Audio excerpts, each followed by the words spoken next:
This is the G Podcast with your host, Tommy B. Hey, what's up, y'all? Welcome back, everyone. It is episode 281 of This is the G Podcast. What's going on? What's up? What's up?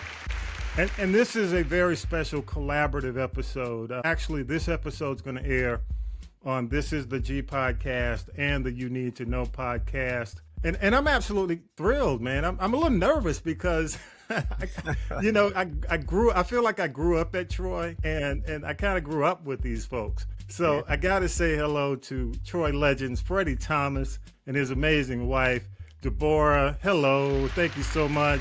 Hey, guys.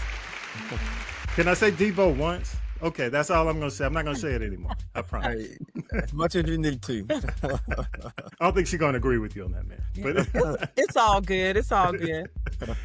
But some of you know, because I've been teasing it on the G podcast, that Castropolis Podcast Network is teaming up.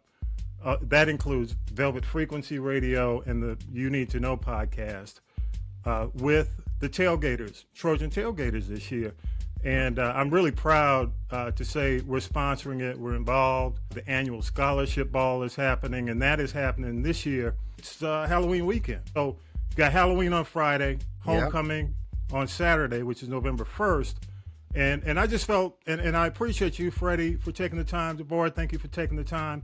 Because this is like the beginning of college football weekend. You know, as we tape today, I spent all day watching games and some last night. So the timing is perfect for it. It's the beginning of college football season.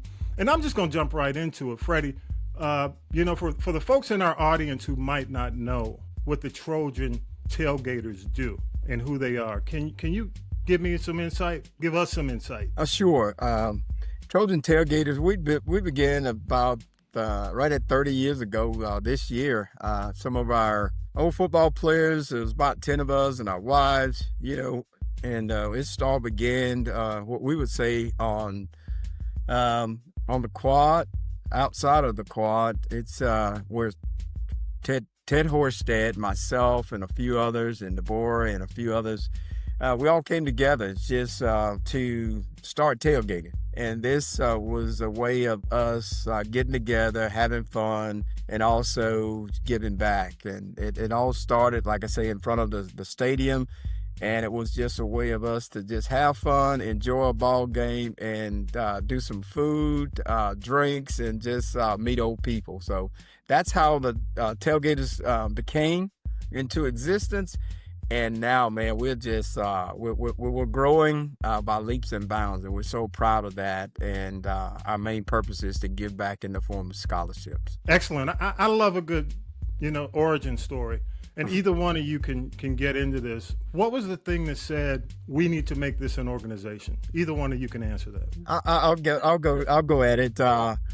So I am a member of the Troy University Alumni Board of Directors, and we were tailgating, and it's at one of my first meetings with those guys. We went around, we introduced ourselves. I said, hey, we do some tailgating. It's a small scale, but we're looking to grow it. And at that time, Jerry Williams indicated, hey, he said, well, y'all become a chapter. And in 2015, our chapter was chartered with 38 charter members, and we became Trojan Tailgaters. They're officially a university chapter, and today we're still going strong. I would say that we have one of the better chapters and tailgates and all of that good stuff that comes about when we look at giving back to the university. And that's one of the things that we have done. And to this date, our board of directors are always interested in, hey, what tailgaters are doing this week. Awesome. And to piggyback on that, we also have a unique chapter in that, unlike a lot of the other chapters, they are located in a city. Our chapter is unique because we bring in alumni and friends, over the, United States, wherever they are. And so they have that opportunity to, participate as well. So you don't have to be local because, you think about the cities, there might be one or two Trojans there, but when you can tap into a chapter and you don't have to necessarily be in the city, that's just the uniqueness about the Trojan Tailgaters, I think. Oh, yeah. And it would be tough, especially considering you're a Black organization predominantly. Right. Yeah. If you limited it to a city, it would be tough. Yeah. Yeah. That is the absolute truth. And you bring up a good point there, Thomas, is that we really would like for all of our Troy alums to get involved. If some of those guys, like yourself, you try to make one or two games a year based on location. Deborah and I and a few others, we're here. We're less than a couple of hours away. So as far as being on campus, that is what we do to represent the university as a whole. So this is also an opportunity for those that are interested in becoming a part of our organization. They can go out to trojantailgaters.com and become a member. And I've got to give it to you, man. I'm giving you your flowers and your applause, man, because we were talking a couple of days ago and you said 15 years in a row? Yeah, man. It's wow. It's and Thomas, you can also probably think back to when we were on campus, and we just had we did football, we did Charles plays, we did a lot of other things like that, and to come back and see the footprint of the campus have changed since we were on campus. We played in a 10,000 seat stadium with a track around it, and you look at where we're playing now. I always tell the players when I talk with them, I said, you know what, we played in this space, but not this stadium. And I say, it's near and dear to me and a lot of other guys. So you got to go out there and defend the house tonight or what have you, So, and if you haven't been back, beautiful facilities and stadium. I mean, I've got to say, Troy definitely puts the money into their facilities, and they've made it, a world-class stadium. Let me say, and come on, man, give me the nickname you had. That was it. That was it. Yeah. So, man, I got to brag on you, man. Two-time All-American, Hall of Famer. You're part of the legendary 1984 national championship team with Chan Gailey, and you and I, we were joking about the fact that Chan Gailey followed me to Atlanta, to Georgia Tech, and to Dallas. Yeah. But hey, man, that's big stuff.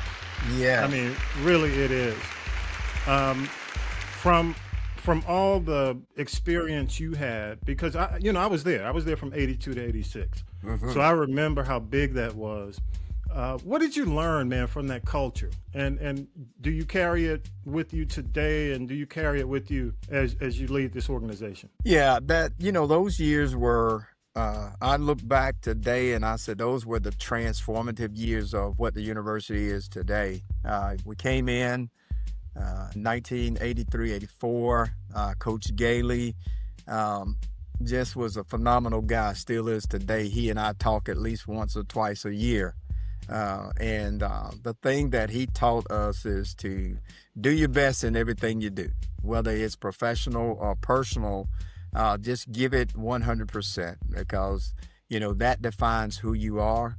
And I have taken that over both my personal life and my professional career, is do your best at everything you do. And once you do that, you'll be satisfied with yourself that, hey, I gave it my all, and whatever the outcome is, hopefully it's always positive, but it's not always that way. But, it teaches you to bounce back, for the resilience of just making life better for you and your family. And with that, I was fortunate enough that Deborah and I started seeing each other back in 1985. And wow, long time. Yeah. Special year. And in a few days we'll celebrate 35 years of marriage. So it's been a good thing. And like I said, Coach Gailey instilled that in those teams that he coached at Troy. And to be honest, once you come around and you see the success of a lot of players that have gone on and done some phenomenal stuff in life with themselves and also their families. And you mentioned that before I go to the next question, man. You've got players like DeMarcus Ware, who is a Hall of Famer. And, Dallas Cowboys. I'm trying to mention, I do know from the Cowboys had Larry Allen and Troy Hambrick. Those are the guys I knew. I think I remember who were Troy. Who else actually, had success from Troy, whose name got out there? Well, you have Anthony Hinton. Anthony was the guy that came up during our era. He was a member of our '84 National Championship. He went on and he played a few years with the Pittsburgh Steelers. Right. So Anthony did a lot of good work. You had Marino Filiar. You have a lot of the guys that really, Mario Addison, who came in later, had a great career with the Panthers. Yeah, we had Jarrell Jernigan, who played Lawrence Tyne. Those guys played for the Giants. Both of those guys got world championship with the Giants there. You have O.C. Manure. So you have a lot of guys that have really gone on and set the footprint for Troy University football. Leotis McKelvin, one of the guys that he and DeMarcus were the first players from Troy selected in the first round. So there are a lot of guys that have donned the Trojan uniform that have went on and had really good success in the NFL. And as if you're watching the podcast, you see Deborah is helping him out with the names. I know a little something about football. Oh, it's like, don't forget. and speaking of Deborah, you're the engine behind the community outreach. With your work with the Tailgaters, your career in a nonprofit, that spirit of giving back is really clear. Why do you think it's so important to be involved in the community and do community service through this organization? Wow. To be honest, for me, it's my passion. So to be done with the task of pursuing the service project part of the Tailgater is so important, just because what it does for us is it helps us to see the people in the community, see what's, what things are happening in our community. I just feel like sometimes we go on with life, and then we just really don't know the magnitude of the things that are going on in our community, that we can, have been so blessed. We just had a conference the past weekend, and they highlighted a nonprofit or a program that they started on campus, and it's a food pantry, and it's for the university students. So this year, I definitely want to target that, because who knew that our kids were going to school? Yes, school has become so expensive, and then you still have students, they're in school, but sometimes they don't have food. So they established this food pantry. And it's going to be an opportunity. We'll get the information out, but it's going to be an opportunity for whether you're an alum or a friend of the podcast. For $5 a month, you can help fund this. So it's an opportunity for us to be present, not only seeing us in our marriage, in our spirits and having a good time, but also being serious about what our community, what's going on in our community. I think we're here for a purpose, and I always consider myself a servant. And so with that, that drives me to be not only a servant for the university, but also a servant in our community. Excellent. Good stuff. And just a couple of things, and I appreciate y'all jumping on today on This is the G podcast. Freddie and Deborah Thomas from the Trojan Tailgaters. as president, and I'll go to you, Freddie, and Deborah, you know just as much about football that he does right now. So Right. you can jump in. But what's the game day vibe like? You mentioned starting out in the quad, and also which home games. You sent me a list of the home games. What are y'all really looking forward to this year? And you even mentioned that even when it comes down to rivalries, the rivalries have changed. Yes. So give me give folks a little insight into what it's all about. All right, let me just tell you a little bit about tailgating with Trojan Tailgaters. We have a group. It's a group of guys, and I say guys, not gender preference in terms of that.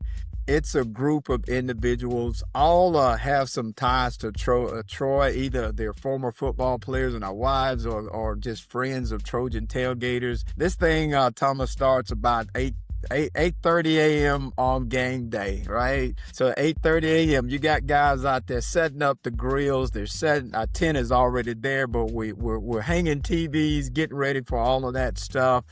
Thomas Clark and Jarrell DeBarter-Laban, those guys, along with many others, they heads up the tailgating aspect of our chapter. And they show so much passion about it. They start cooking, like I said, about 8:30. Hey, if you come out there, if you're on campus, they'll put sausage and stuff like that on the grill, getting ready for our primary focus on that. As soon as game day come on, hey, they got the game of the week on, and you got Sports Center there, and you're setting up and just having a good time. And then around 11 o'clock, we tell people our tailgate starts at 11 o'clock and it ends about 15, 20 minutes before game time. Wow, and that's the way of these guys getting ready to just have some fun. And the one thing that we look at, you can't tailgate and come to the game 30 minutes before kickoff and think you're going to tailgate, right? No. Get out there, we set up, and people just come and go as they please, Thomas. The one thing that we were very intentional about is we don't charge anything for our tailgate. Now, we do accept donations, but the funding comes from our membership from that perspective. So anyone who comes up and they want food and drink, it's no charge to them. I have experience. We don't check wristbands for entry and things like that. And that was near and dear to me because I don't know what a person's situation is.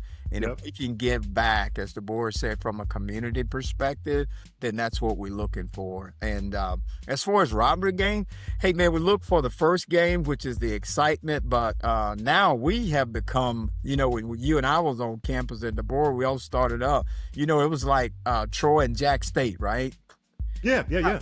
Now that has transitioned to Troy and South Alabama. So the big game is going to be South. It's going to be October 4th, I believe. And hey, we're gonna put one on that game as well as homecoming. So it's those are Mobile folks, right? Yeah.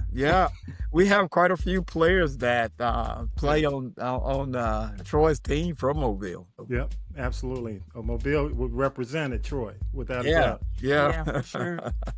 So that's that passion. No, go ahead.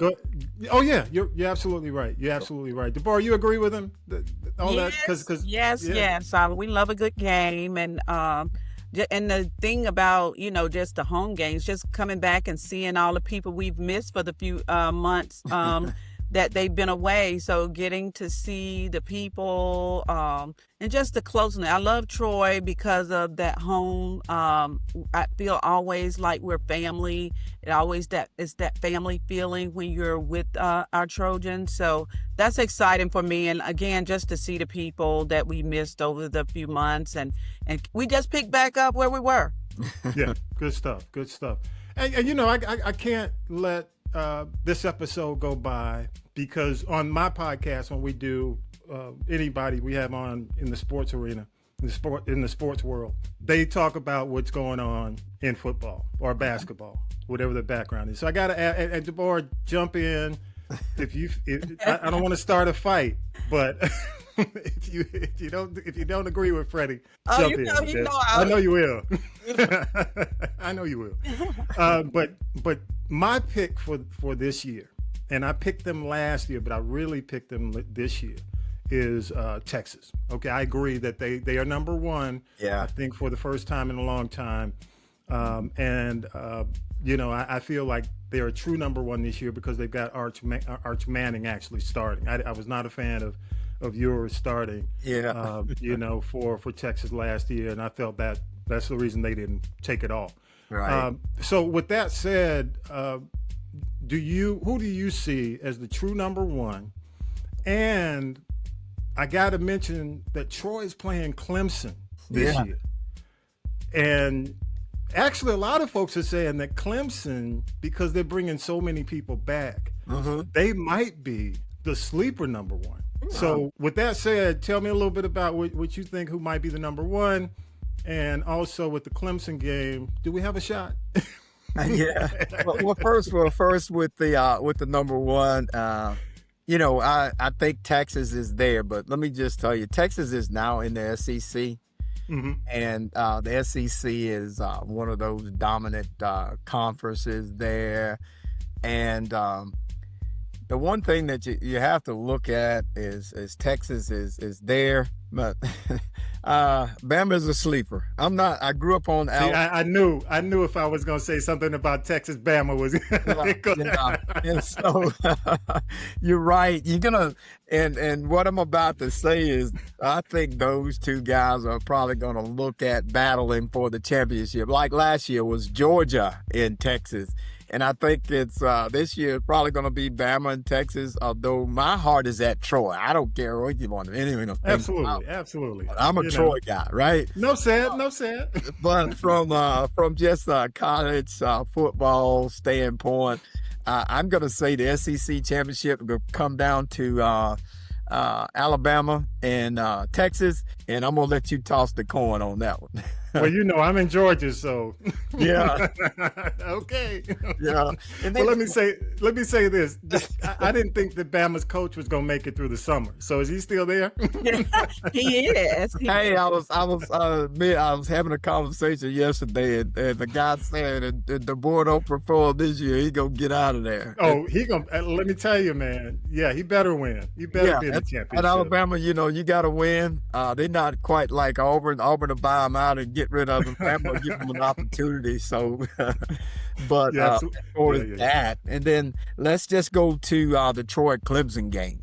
And we know it's money. We know it's a money game. It's a money game. The money game, Thomas. Let me just explain this to you. A few years ago, LSU paid us $1.4 million to come down there and win. So wow. that. So I think Troy, we have always liked to participate on the big stage, right? Mm-hmm. And I do recall a few years ago, right in that same stadium, I think they took it from us. The guy was fumbling the ball, right? We were thinking the guy was fumbling the ball, and the referee said, no, he was down. He had the ball like right here on the back of his helmet, We covered the fumble. We at least run some time off the clock, and nobody know what happened. So we're going in there for revenge. Okay, because go ahead. No, I would say, well, for us, Trojans, I say we slay giants. So, at the end of the day, that's what we do. If it, we'll see where it falls. Giant slayers, all right, good, huh? There you go. But I'm like you, Freddie. The teams are like, look, we didn't pay you all this money for y'all to think you can win. That's exactly right. We love it.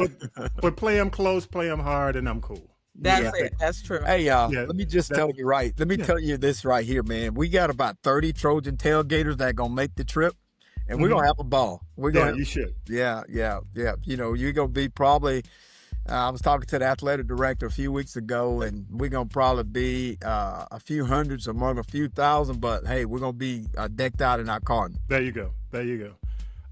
Let's jump to the NFL, man. I got two quick NFL questions for you. All right. When you look at the NFL right now, who do you think is the team everybody's sleeping on? Hey, I'm going to have to go, and this is going to be a dark horse. I'm a diehard Raider fan. But they won't be in the championship. I'm going to say the Raiders are going to play hard, but I feel as though your team there is it's going to either be the Lions.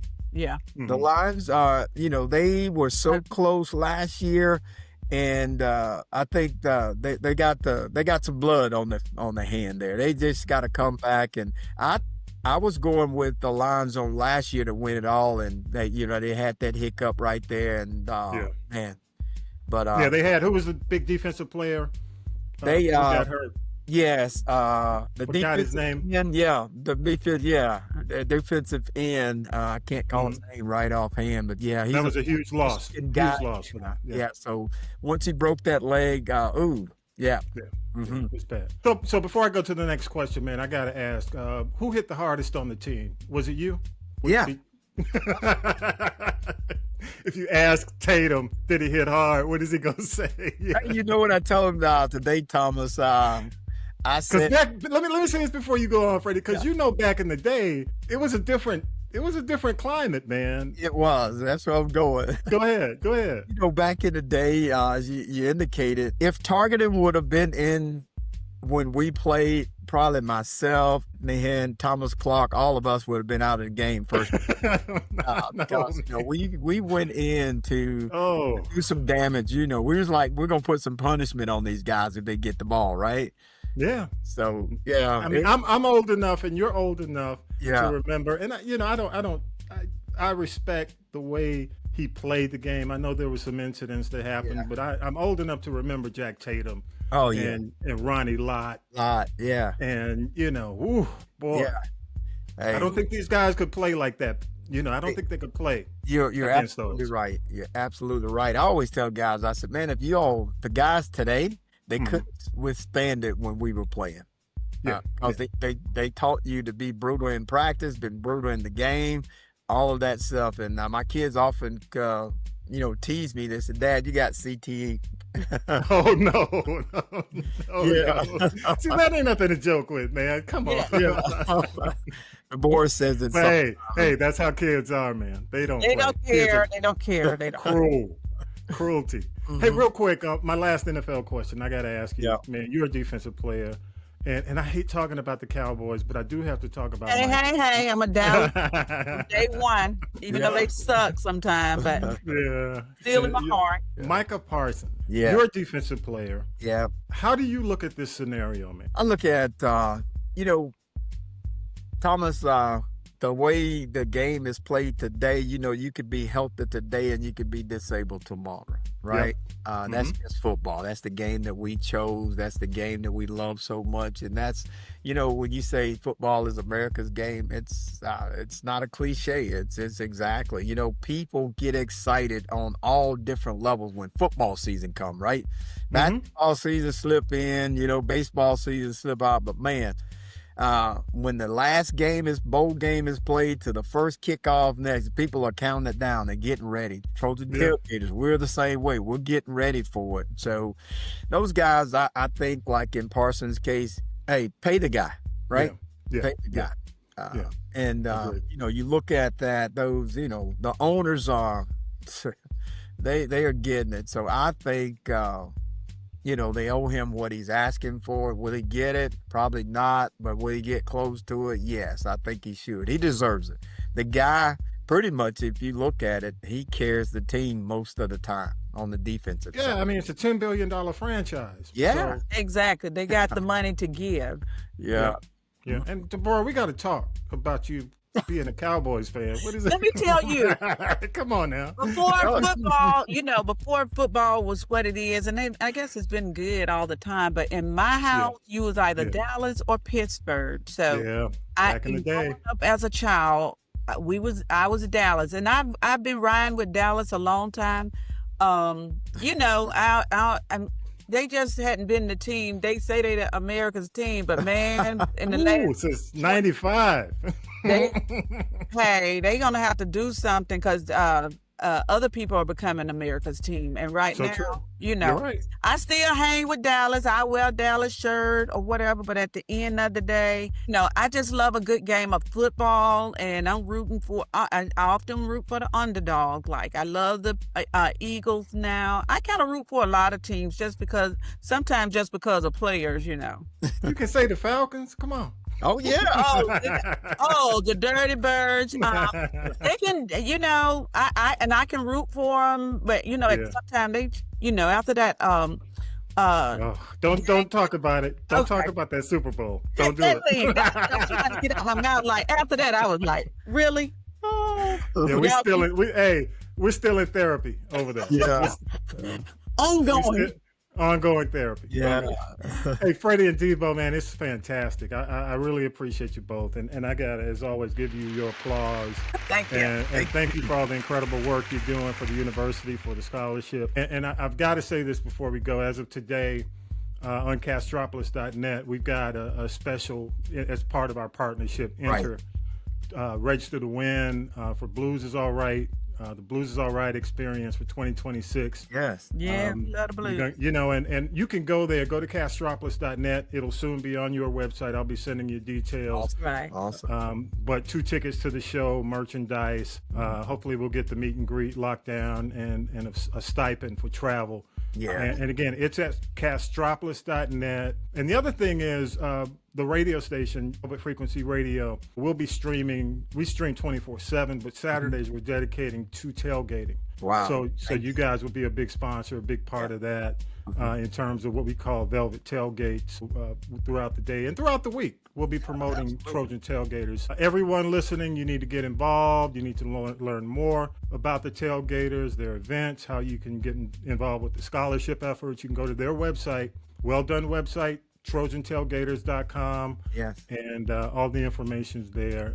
Thanks again, you two. And y'all got any shout outs before we go? Hey, yeah, we give a shout out to all of the Trojan Tailgaters and the Trojan Nation. Hey, around the United States, and some of those guys are overseas as well. Okay. Come on, Deborah. Don't be shouting out Cowboys fans on the show, but go ahead. Hey, they probably mourning right about now. The season Yes. started. Yeah, but just like Freddie said, the alums throughout the nation, world, wherever you are, because we do know Troy represents throughout the world. So we just want to shout you out and join any way you can. You can always go online. You can always join the Trojan Tailgaters wherever you are. So, yeah. Excellent. Good stuff. One more time. Freddie and Deborah Thomas, thank you so much for taking the time out of your busy schedules. Really appreciate it. Thanks again. And y'all, don't forget, all of our information's on the QR code. If you're watching this episode, you can go there, scan the QR code. All the information's there. Plus, you can go to Castropolis.net. Yes. All of the episodes are there. Deborah, thank you so much for checking out the episode. She knew the vibe was on the vibe was on the show. So I see it. So thank you so much for your support. And with that, y'all, have a great week, y'all. Gotta say peace and power to the people. Have a great week. You. All right. Thanks, Thomas. Have a good evening. You've been listening to This is the G Podcast. This is the G Podcast is a production of the Castropolis Podcast Network. Thanks for listening.